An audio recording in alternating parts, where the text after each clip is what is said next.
Orang yang usianya berkah, ibu pernah dengar doa, ya Allah berkahi umurku kan? Bukan ajal. Ajal dengan umur itu beda. Apa artinya ajal? Ya. Nah, waktu kita terbatas. Kita ambil ilmu sahabat saja dengan cepat. Kalau belum tahu, katakan wallahu a'lam. Baik. Apa artinya ajal? Ya. Mau dapat ajal? Pasti. Udah kenceng diralatnya? Pasti. Baik, pasti. Baik. Ajal itu pada mulanya, pada asalnya, itu yang kita sebut dengan usia. Batas kehidupan. Ajal itu batas kehidupan. Jadi usia itu kalau dibawa ke bahasa Qur'annya, atau bahkan bahasa Arab standar, itu asalnya namanya ajal. Setiap kita itu kan ada ajalnya. Ada batas usianya. Dalilnya coba diambil satu saja. Quran surah ke-7 ayat 34 misal. Ya, Quran surah ke-7 Al-A'raf ayat 34. Walikulli ummatin ajal. Fa idza jaa ajaluhum la yastakhiruna sa'atan wa la yastaqdimun. Setiap umat, bukan satu dua orang saja. Semua yang menjalani kehidupan di bumi itu punya batas usia. Kenapa ditekankan kata ajalnya? Untuk memberi kesan bahwa kehidupan di dunia ini tidak abadi. Penting dicatat itu, Bu, ya. Kehidupan di sini tidak abadi, akan ditinggalkan. Karena itulah ketika ditinggalkan, diumumkan kan, telah meninggal dunia. Nah, artinya ajal telah tiba. Baik, sampai di sini bisa dipahami. Nah, itu tidak hanya kita paham, tapi tanamkan dalam jiwa. Di sini tidak abadi, akan pindah ke tempat lain. Nah, pertanyaannya, ketika pindah ke tempat lain itu, meninggalkan jejak yang baik tidak di dunia. Ibu kan keluar dari sini, setidaknya baru keluar sudah dibincangkan kan? Masya Allah, jamaahnya rapi, tertib, nggak ada sampah ketika selesai kajian. Kemudian jamaah-jamaah yang sekarang ngaji tenang, tidak ada yang ngobrol, itu kan? Nah, itu jejak kebaikan yang ditinggalkan. Karena itulah sebelum meninggalkan dunia ini, selain mencari bekal ke tempat baru, kita diberikan bimbingan oleh Allah dan Rasul untuk meninggalkan kenangan-kenangan yang baik. Yang kalau diikuti jadi pahala, Bu. Jadi itulah indahnya dalam Islam. Datang baik-baik, pulang pun baik. Karena itu saat datang kan disambut senyuman kan? Ini kan kejadian luar biasa sebagai isyarat. Bayi lahir, bayinya nangis. Kok bisa orang yang menyambut senyum? Ya? Ada enggak ketika bayinya lahir misalnya yang lain, ada yang menertawakan, yang meledek, mencela, rata-rata senyum. Tapi ketika meninggalkan, dibalik. Kita yang tersenyum, orang yang menangis. Kenapa? Karena kita bahagia meninggalkan jejak-jejak kebaikan, dan orang merasakan sedih karena kehilangan kebaikan itu yang dirasakan saat sedang dibersamai oleh orang baik itu. Nah, cara mengisi ajal supaya baik itu yang disebut dengan umur namanya. Jadi umur asalnya bukan usia artinya. Hanya diambil makna umum menjadi usia untuk memberikan kesan kepada kita. Selama menempuh usia itu isi dengan umur. Contoh begini. Ibu kalau ada yang tanya, umurnya berapa? Saya paham rata-rata 17 tahun ke atas. Ya, ada yang atas, ya? Ada yang atas, ada yang memang demikian. Tapi ketika kata umur itu muncul, itu maknanya 3.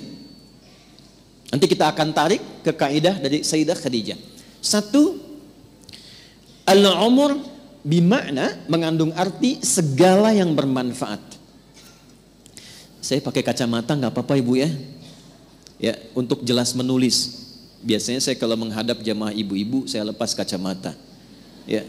Walaupun saya sudah berdoa kepada Allah dan sudah menanamkan pada diri saya, hanya istri saya yang paling cantik. Itu sudah doa saya yang paling utama. Ini live nggak? Tenang bun ya, aman insya Allah. Iya. Dan saya memohon kepada Allah demikian. Ya Allah, jadikan siapapun yang aku pandang tetap istriku yang paling mulia. Dan jangan pernah tanamkan pada jiwaku keberpalingan dari istriku dan ketertarikan selain apa yang istriku ridhai. Jadi ibu jangan berharap banyak kepada saya. Ya.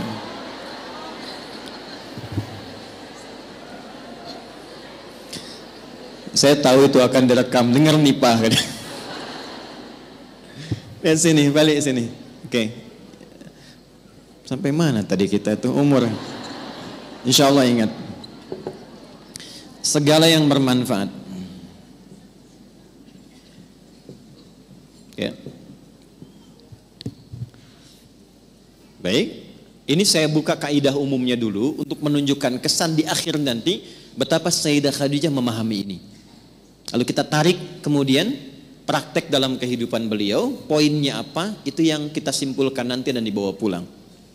Singkatnya, selama hidup, kalau ingin dikenang, punya nilai kebaikan bahkan sampai masuk ke alam kuburnya, tapi nama dan kisahnya tetap harum, maka buatlah dan rencanakan semua aktivitas yang punya nilai manfaat.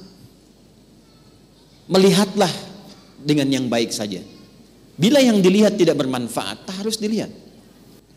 Berbicara yang mengandung manfaat. Bila yang akan disampaikan sekiranya tidak bermanfaat, bahkan cenderung menyakiti, maka abaikan. Sampai ke ujung kaki. Sayyidah Khadijah radhiyallahu taala anha, saat masih ingat kita bahas sebelum beliau menikah dengan Nabi, itu memegang teguh asas yang pertama ini. Tidak pernah bicara kecuali yang bermanfaat.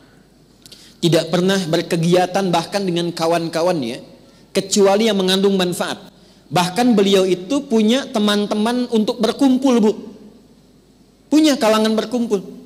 Ya seperti para ibu lazimnya sekarang, pasti kan punya teman ya.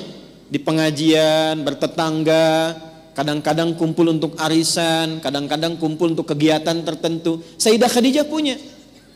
Tapi yang paling luar biasa, semua teman-teman Sayyidah Khadijah ini ketika berkumpul itu mendapatkan kemuliaan sifat dari beliau, sehingga viral di kalangan wanita-wanita Arab pada masa itu bahwa kalau ingin melihat perempuan yang bermanfaat, inilah lihat kelompoknya Sayyidah Khadijah.